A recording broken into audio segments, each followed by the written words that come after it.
오늘은 마태복음 강의 90번째 시간으로 세례 요한보다 큰 자로 살라, 세례 요한보다 큰 자로 살라는 제목을 가지고 은혜의 말씀 선포하겠습니다. 여러분, 오늘 본문 말씀 11절을 보면 예수님께서 우리에게 충격적인 이야기를 던지십니다. 그 말씀이 뭘까요? 오늘 본문 말씀 11절을 보겠습니다. 내가 분명히 말하지만 여자에게서 태어난 사람 중에 세례 요한보다 더 큰 사람은 없다. 그러나 하늘나라에서는, 천국에서는 가장 작은 사람이라도 세례 요한보다는 크다.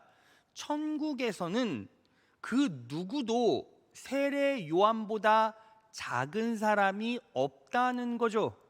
여러분, 이것을 통해서 우리가 무엇을 알 수 있습니까? 세례 요한보다 큰 자가 되지 않으면 천국에 들어갈 수 없다라는 얘기예요.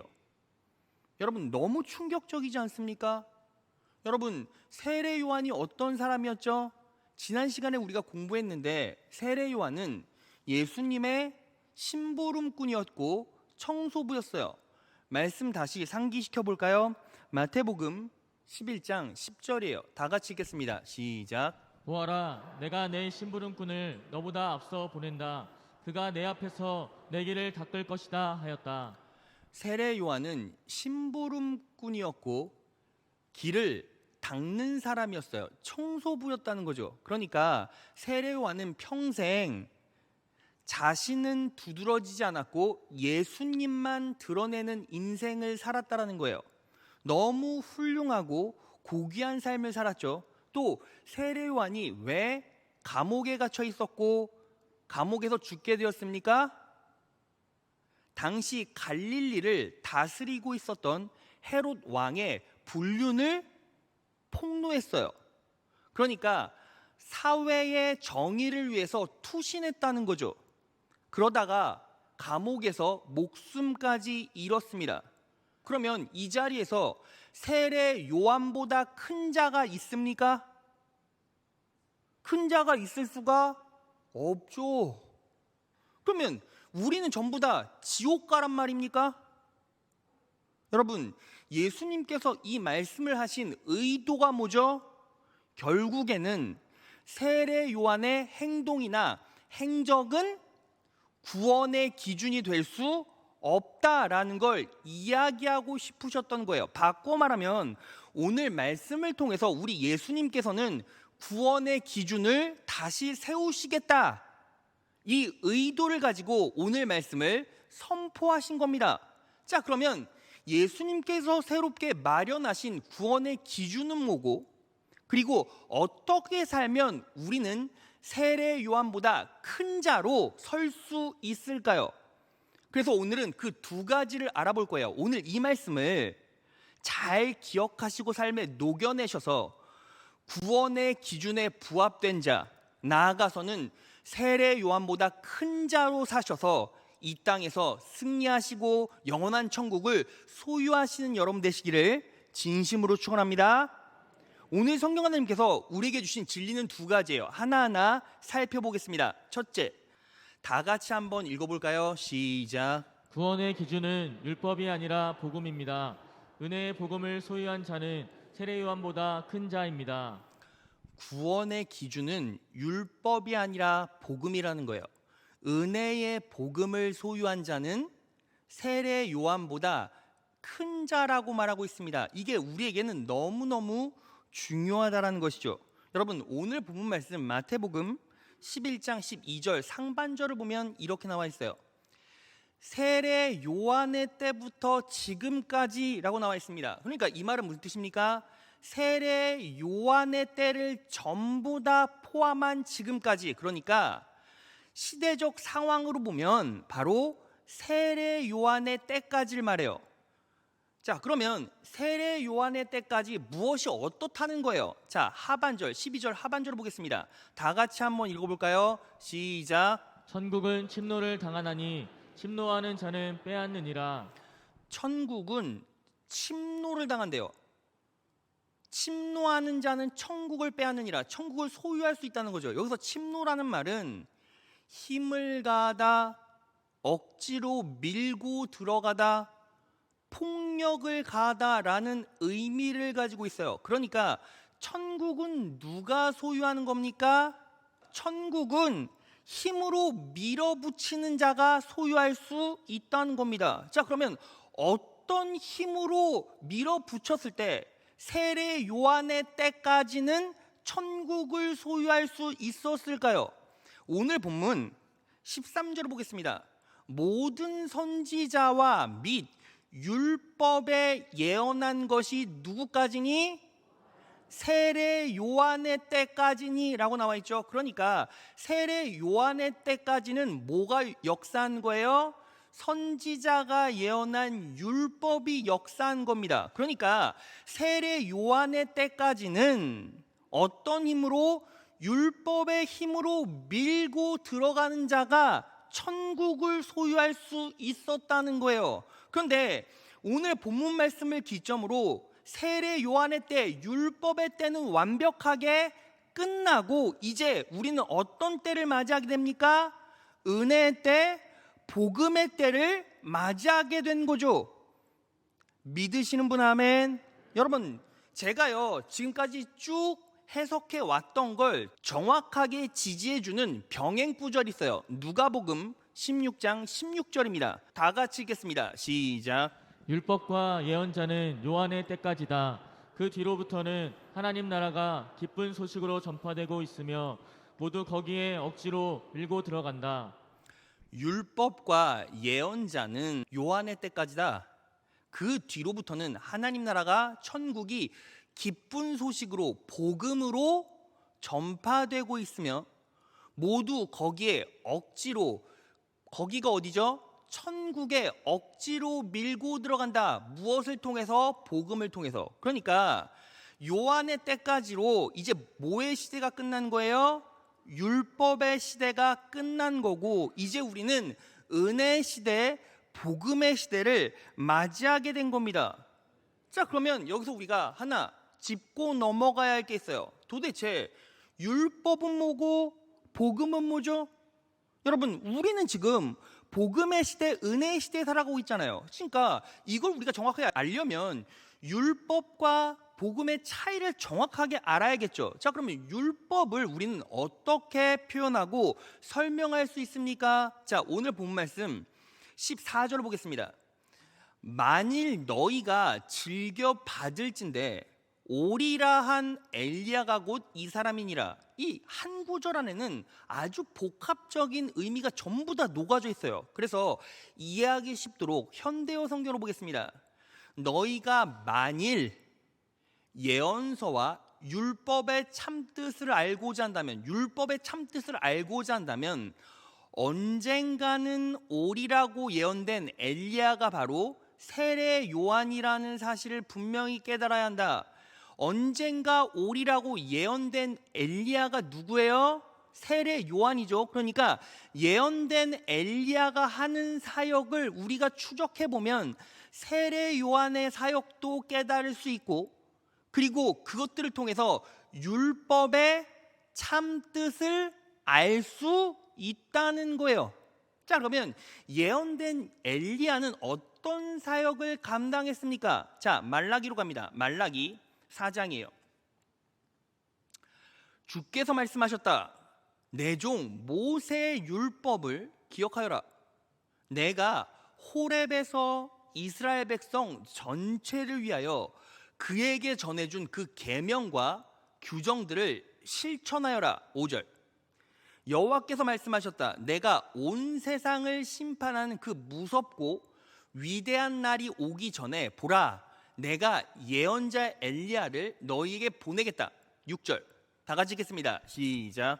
그러면 그가 부모의 마음을 자녀들에게로 돌려주고 자녀들의 마음을 부모에게로 돌려줄 것이다.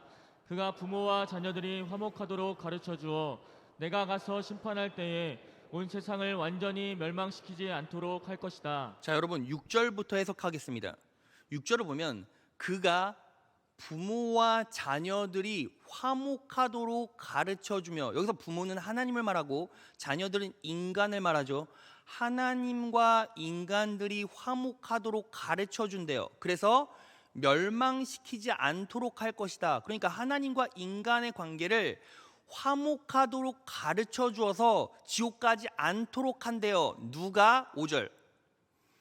예언자 엘리야를 너희에게 보내겠다. 그러니까 예언자 엘리야가 그 가르침을 인간들에게 준다는 거죠. 그게 누구예요? 세례 요한이었다는 거예요. 자, 그럼 그 가르침이 뭡니까? 4절. 주께서 말씀하셨다. 내 종 모세의 율법을 기억하라. 실천하여라. 그러니까 세례 요한이 이 땅에서 와서 한 일이 뭐예요? 율법을 기억하고 율법을 지켜라. 그렇지 않으면 어디 간다? 지옥 간다는 거예요. 자, 그러면 모세의 율법으로 대표되는 것이 무엇입니까? 십계명이죠. 십계명. 구약 성경에는 613개의 율법이 있지만 대표하는 것이 십계명이에요. 자, 그런데 우리가 그 율법을 다 지킬 수가 있어요, 없어요? 인간은 율법을 지킬 수가 없어요. 613개는 고사하고 10개의 계명도 지킬 수가 없어요. 여러분, 제가 증명해 볼까요? 자, 첫 계명 1계명을 봅시다. 출애굽기 20장 3절에서 4절이에요. 다 같이 읽겠습니다. 시작. 너는 나 외에는 다른 신들을 내게 두지 말라. 너를 위하여 새긴 우상을 만들지 말고. 너는 나 외에는 다른 신들을 내게 두지 말래요. 너를 위하여 새긴 우상을 만들지 말래요. 너를 위하여 새긴 우상은 뭐죠? 여러분, 여기서 우상은 그냥 우리가 생각하는 부처, 마호메트 이런 게 아니에요.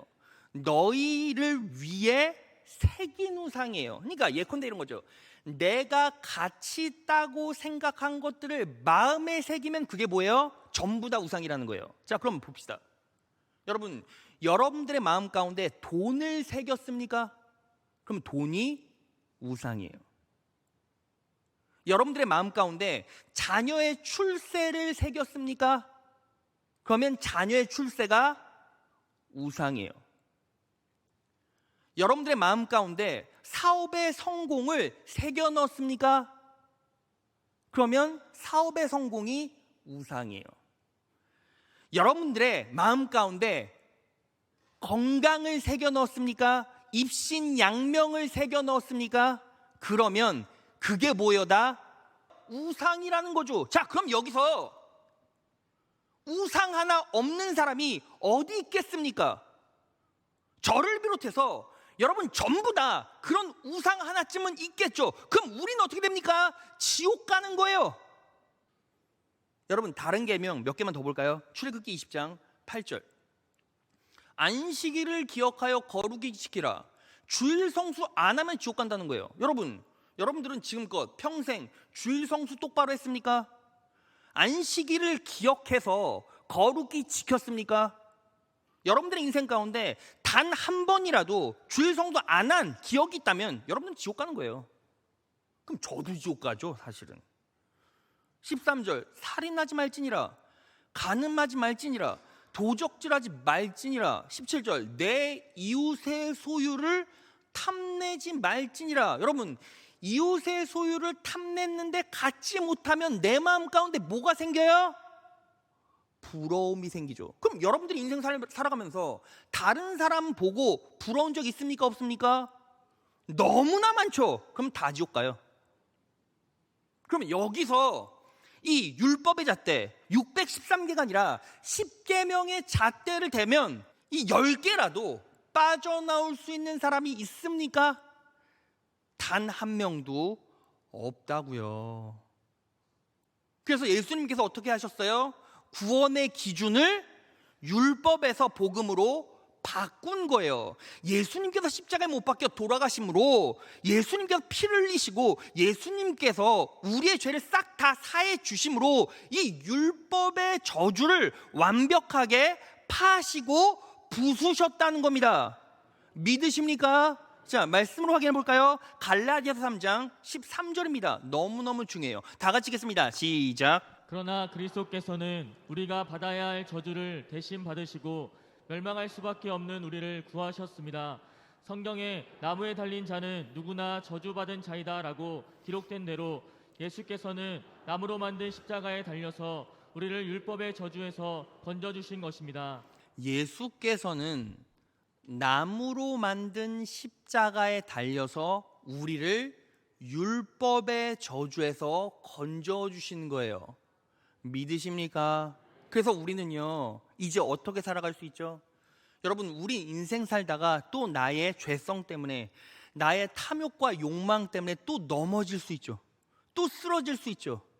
그럼에도 불구하고 예수님의 십자가의 구속의 은혜 때문에 하나님께서는 예수 그리스도를 통해서 여러분들을 죄인 취급하지 않으시고 의롭다 칭해 주신 거예요. 그래서 우리는 저주받지 않고 예배드릴 수 있고 하나님의 자녀로 지금도 감사함으로 살아갈 수 있다는 겁니다. 믿으십니까? 예수님께서 율법의 저주를 파하셨습니다. 율법의 저주를 부수셨습니다. 믿으십니까? 그 예수 그리스도를 온전히 바라볼 수 있을 때만 우리는 죄책감에서 자유할 수 있다는 거예요. 믿으십니까? 여러분, 그 놀라운 예수님의 은혜가 우리 인생 가운데 임했습니다. 여러분, 여기서 우리가 분명히 알아야 돼요. 그러면 죄 막 져도 됩니까? 여러분, 죄를 막 져도 된다라는 생각은 이미 예수를 믿는 사람이 아니죠. 왜요? 그분의 피가 먼저 보여야죠. 그분이 십자가에 못 박혀 돌아가심으로 우리가 율법의 저주에서 파해졌으면 내가 죄를 지을 때마다 무엇이 보여야 맞아요? 그 십자가의 구속에 은혜가 보여줘야 맞고 그 피가 보여줘야 맞는 거죠. 선혈이 낭자한 그 십자가 도상 위에 예수님이 보여질 때 나는 내 죄를 미워하게 되고 내 죄를 저주하게 되는 거죠. 그럼에도 불구하고 나를 구속하신 그 예수님을 바라보고 나는 회복할 수 있는 겁니다. 믿으십니까? 그 예수님의 은혜로 살아가십시오. 그럴 때 놀라운 부요와 충만함이 우리 인생 가운데 부어질 것입니다. 믿으십니까? 자, 그럼 여기서 질문. 목사님, 그러면 왜 복음으로 살아가는 자가 세례 요한보다 큰 자입니까? 왜 복음으로 살아가는 자가 세례 요한보다 큰 자입니까? 라고 물으신다면 제가 성경 구절 딱 한 절로 설명해 드릴게요. 요한복음 1장 17절 다 같이 읽겠습니다. 시작. 율법은 모세로 말미암아 주어진 것이요 은혜와 진리는 예수 그리스도로 말미암아 온 것이라. 자, 율법은 누구로 말미암아 주어진 것이죠? 모세로. 은혜와 진리는, 은혜와 진리를 딱 한 단어로 말하면 뭐죠? 은혜로 부어진 가르침, 복음을 말하죠. 그러니까 율법은 모세로 말미암아 주어졌고 복음은 누구로 말미암아? 예수 그리스도로 말미암아 주어진 거죠. 자, 그러면요, 율법이 큽니까? 복음이 큽니까? 복음이 크죠. 왜요? 율법은 모세로부터, 복음은 예수님으로부터. 그러니까 율법보다 복음이 크죠. 그러니까 율법 아래 살아가는 자보다 복음 아래 살아가는 자가 당연히 클 수밖에 없는 거예요. 믿으십니까? 그래서 복음으로 살아내는 자는, 복음으로 살아가는 자는 누구보다 크다? 세례 요한보다 크다는 것입니다. 믿으십니까? 이 복음으로 살아가는 자 되시길 진심으로 축원합니다. 복음으로 살아내셔서 세례 요한보다 큰 자로 살아가시길 진심으로 축원합니다. 자, 그럼 여기서 질문. 도대체 복음으로 살아간다, 세례 요한보다 큰 자로 살아간다라는 것이 어떻게 살아가는 것입니까? 이게 바로 두 번째 대지예요. 둘째. 다 같이 읽겠습니다. 시작. 복음으로 산다는 것, 세례 요한보다 큰 자로 산다는 것은 성령의 능력으로만 사는 것입니다. 자, 복음으로 산다는 것, 세례 요한보다 큰 자로 산다는 건 결국 성령의 능력으로만 사는 거예요. 누구의 능력으로만? 성령의 능력으로만 산다는 것이죠. 너무너무 중요해요. 여러분, 제가 여러분들에게 질문해 볼게요. 여러분들은요, 복음을 어떻게 받았습니까? 여러분들은 복음을 어떻게 받았죠? 여러분들은 복음을 어떻게 받으셨어요? 우리는 어떻게 생각합니까? 복음을 들어 믿어 복음을 받았다라고 생각합니다.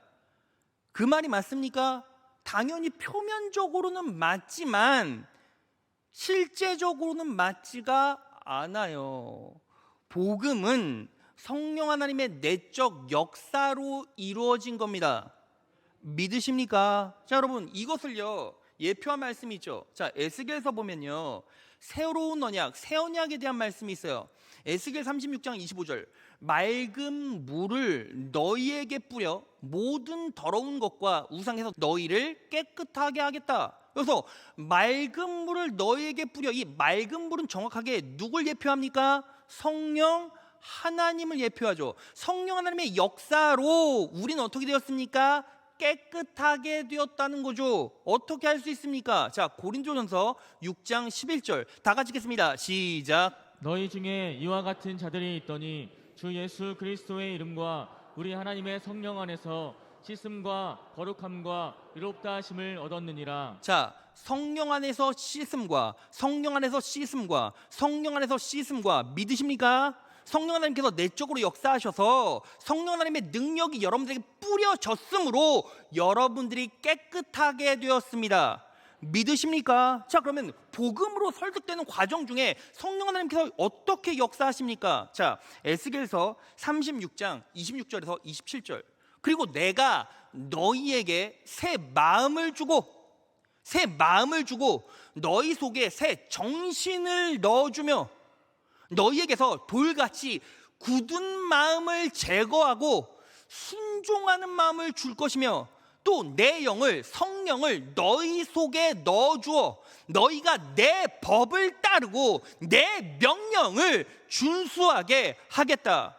성령 하나님께서 내적으로 역사하실 때 새 마음이 주어지고 새 정신이 넣어지고 그리고 순종하는 마음이 생기고 성령 하나님께서 내 안에서 역사하실 때 법을 따르고 명령을 준수하게 돼요. 여러분, 여기에서 정확하게 은혜와 율법의 차이가 드러납니다. 율법은 뭐예요? 하기 싫어도 내가 해야지. 안 하면 지옥 가니까, 안 하면 저주받으니까, 안 하면 끝장나니까. 그러니까 뭐 하는 거예요?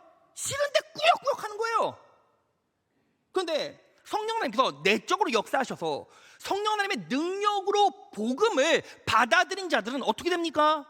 성령 하나님께서 내 안에 새 마음을 주세요. 새 정신을 주십니다. 굳어버린 돌 같은 내 마음이 어떻게 됩니까? 성령 하나님의 능력으로 유들유들해지고 그래서 하나님의 말씀을 따르고 싶어요. 순종하고 싶은 마음이 커지는 겁니다.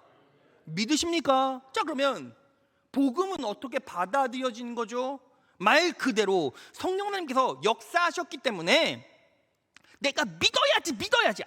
나 안 믿으면 안 돼. 이게 아니라 그냥 성령 하나님께서 여러분들 안에서 역사하시니까 여러분들 어떻게 된 거예요? 그냥 믿어진 거예요. 여러분 생각해 보세요. 안진뱅이가 일어난대요.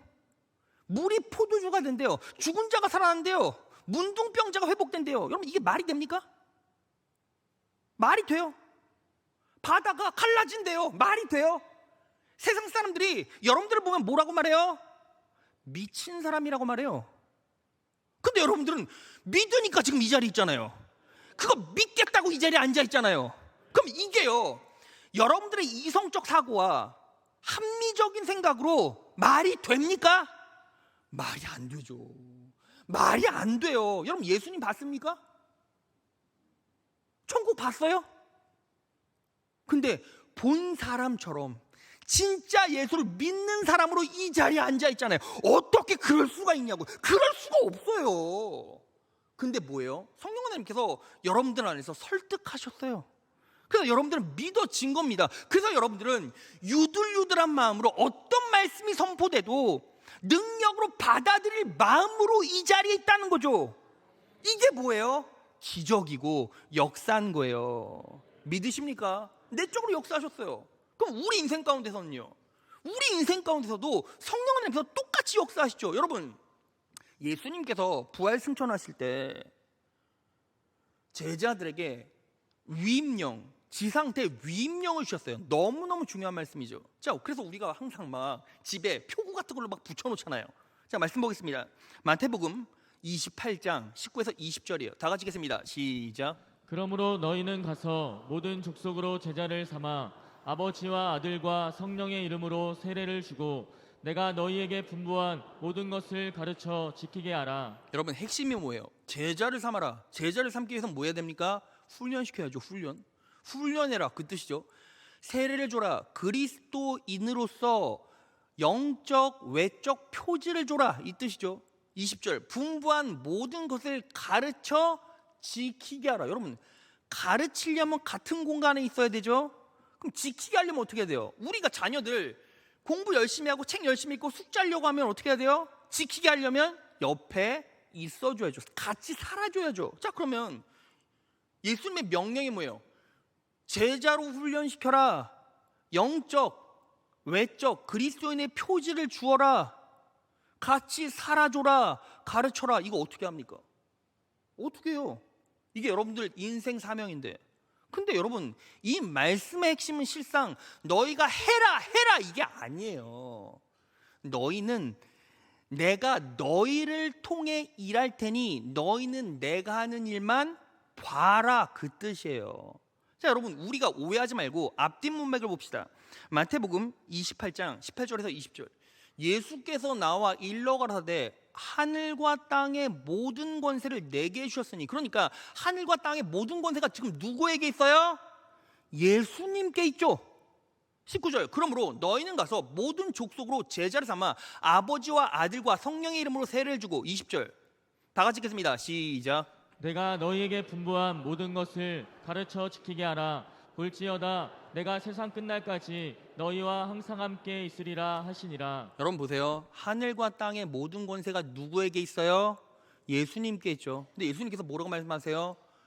내가 세상 끝날까지 너희와 항상 함께 있을 거야. 그러니까 너희는 뭐 하라고요? 볼지어다 그냥 보라고요. 내가 네 인생 가운데 너의 환경 가운데 어떻게 역사하는지 그냥 너희는 봐라. 내가 너희를 통해서 다 일하겠다. 무엇처럼? 복음을 받아 들인 것처럼. 자 그래서 사도행전 1장 8절 다 같이 읽겠습니다. 시작. 오직 성령이 너희에게 임하시면 너희가 권능을 받고 예루살렘과 온 유대와 사마리아와 땅끝까지 이르러 내 증인이 되리라 하시니라. 여러분 증인이 뭐예요? 헬라어로 마르티스, 법적 증인, 목격자. 하나님께서 여러분들에게 뭐 되라고 하십니까? 그냥 목격자. 내가 하는 일을 너희는 봐라. 목격자가 되라 라고 말씀하시는 거예요. 자 그러면 여러분 우리는 여기서 무엇을 인식해야 합니까? 성령 하나님께서 내적으로 역사하시죠.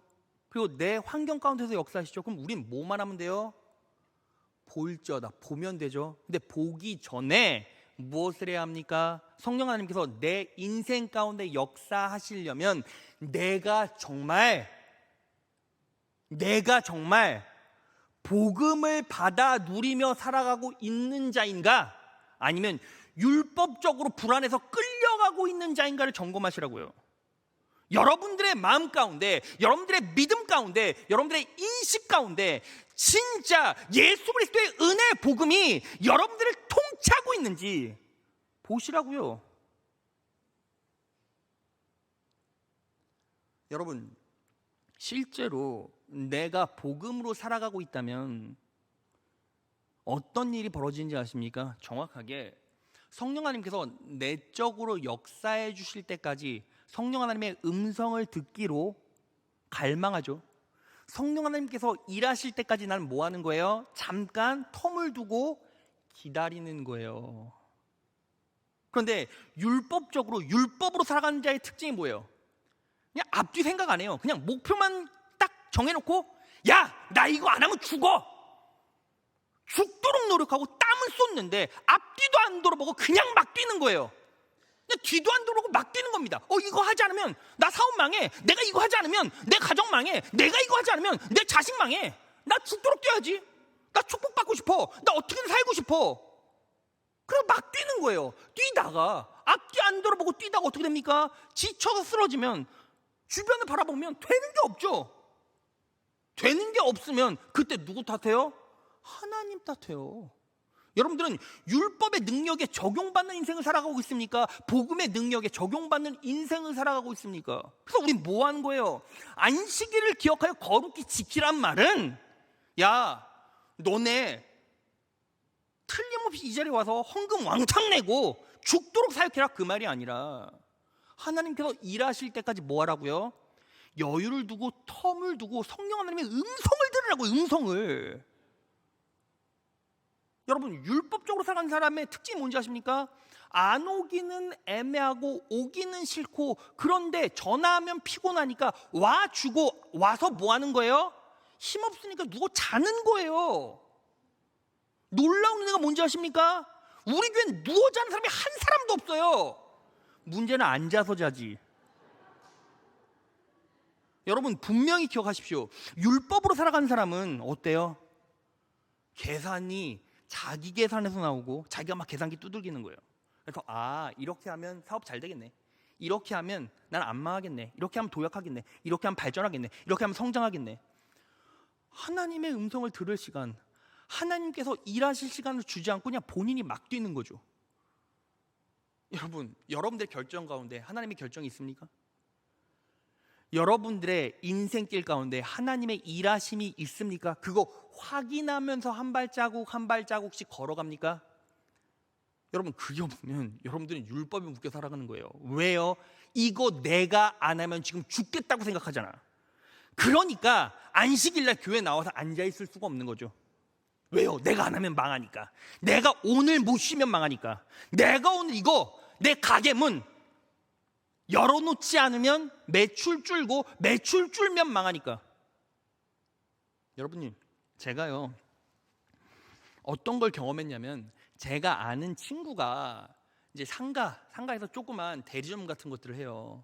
근데 본인이 열심히 예수 믿는 친구인데, 장로 아들이에요. 근데 열심히 예수 믿는데, 근데 코로나 터지고 나서 매출이 안 오르는 거예요. 그래서 대리점 문을 주일날도 열고 그냥 전부 다 열어요. 그 전까지는 뭐 금요 철야도, 금요 생쇠강도 나오고 주일 예배도 열심히 나오고 하다가, 이제 코로나 터지고 힘드니까 그냥 디립다 대리점 문을 여는 거예요. 근데 놀라운 사실이 뭔지 아십니까? 딱 열자마자 장사가 너무 잘 되는 거예요. 확실히 그냥 문 열면 되네. 그리고 열심히 사업했는데 결국 어떻게 된지 아십니까? 여러분, 그 블럭 전체가 경기를 타서요, 그 친구가 처음엔 잘 됐는데 거기 전체 다 망하니까 본인도 그냥 망한 거예요. 여러분, 여러분들이 노력한 대로 됩니까? 인생 살다 보면 여러분들이 노력한 대로 다 됐어요? 안 됐어요. 근데 안 됐을 때를 집중해서 찾아보면 뭐가 있어요? 나는 죽어라고 열심히 노력했어요. 그런데 그것뿐이 없어요. 여러분들은 하나님께서 여러분들에게 음성을 들려주실 때까지 텀을 두었습니까? 시간을 두었습니까? 여유를 두었습니까? 그 텀과 시간이 뭐예요? 예배 시간이고, 기도의 시간이고, 말씀 묵상의 시간이고, 말씀 통독의 시간이고, 충성하는 시간이고, 헌신하는 시간이에요. 그 말씀을 내 것으로 삼았을 때 나는 주 안에서 평안할 수 있고, 그분 안에서 안식할 수 있고, 그분이 놀라운 통찰력을 주셨을 때 나는 그때 지혜롭게 무슨 일이든 감당할 수가 있는 거예요. 믿으십니까? 복음으로 살아가는 자는 언제나 여유가 있어요. 텀을 둬요. 하나님께서 나에게 말씀하실 시간을 두고, 말씀을 듣고, 기도하는 시간을 충분히 갖고, 예배하는 시간을 충분히 갖고, 그렇게 살아갈 때 하나님께서 일하시는 거예요. 근데 이 시대에 살아가는 그리스도인들의 특징, 하나님이 말씀하시거나 성령님이 말씀하시거나 일할 시간을 주질 않고 그냥 죽겠거니 달려가는 거예요. 그래서 이 시대를 살아가는 많은 그리스도인의 특징이 뭐예요? 쫓기는 삶을 살아가고 매일 피곤해요. 여러분들도 그래요? 그러면 율법으로 살지 마시고 은혜로 살고 복음으로 살아내세요. 믿으십니까? 자, 말씀을 마무리하면서 제가요 간증 하나 읽어드리고 마치겠습니다. 5교구 이성리 권사님 간증문이에요. 금요생수회강 성도와 직분자들이 갖춰야 할 영적 토대라는 담임 목사님의 설교를 들으면서 다시 한번 저의 삶을 돌아보게 되는 감사의 시간이었습니다. 여러분들의 인생을 언제 한번 돌아봤습니까? 여러분, 이 권사님은요, 말씀이 선포될 때 예배 시간에 자기 인생을 돌아볼 수 있었대요. 여러분들은 언제 여러분들의 삶을 돌아봤습니까? 돌아볼 수 있는 여유를 스스로에게 선물로 줘야 그게 능력이 됩니다. 믿으십니까? 자, 또 읽어드릴게요.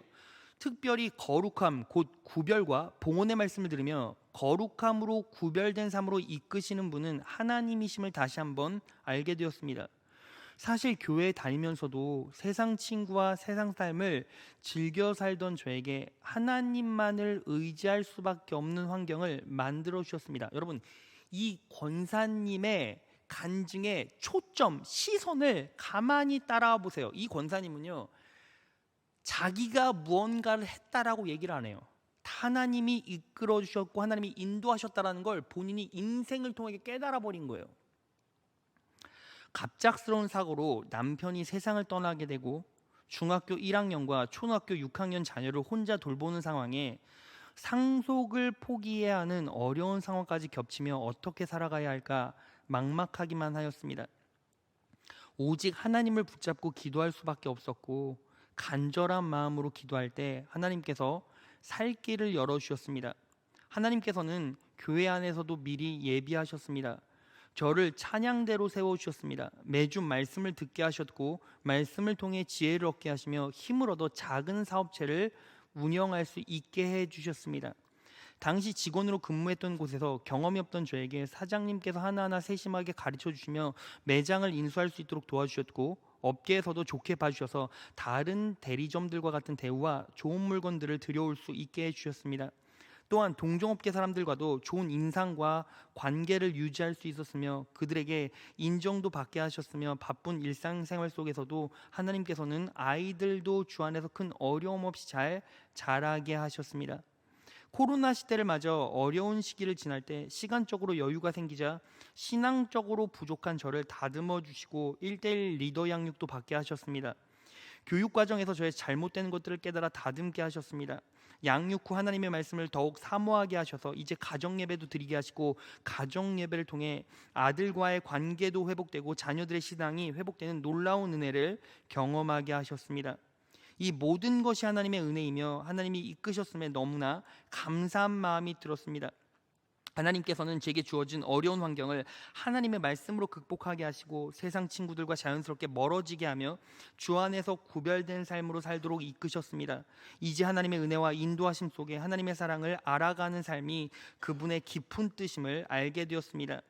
이번 직분자로 피택되었을 때도 개인적으로는 너무나 감사한 일이었지만 다른 한편으로는 아직 부족한 자신을 바라보며 마음이 눌렸습니다. 그러나 이내 이러한 마음을 딛고 용기를 내어 나아갈 수 있음은 이제까지 저를 이끄신 분은 하나님이시며 앞으로도 이끄실 것을 알았기에 겸손한 자세로 역할에 헌신과 봉사를 다짐할 수 있었습니다.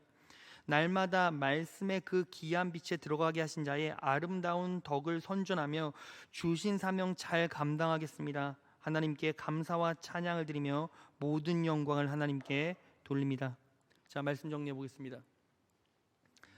여러분, 이 권사님 이제 집사였다가 피택돼서 권사님이 되셨어요. 이 권사님은 자녀가 중1 때 초등학생일 때 남편을 잃었습니다. 여러분, 남편을 잃었다는 건 뭐죠? 재정적인 문제가 생긴 것, 생활 자체가 무너져 버렸다는 거예요.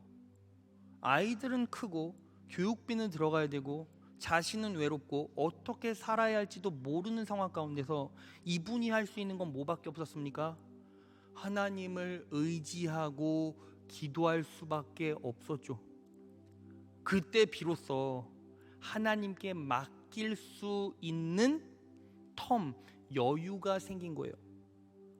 그리고 그분께 기도하고 그분을 의지했을 때 하나님께서, 성령님께서 지혜를 주시고 용기를 주시고 힘을 주셔서 작은 사업을 예비해 주셨고 하게 하셨습니다.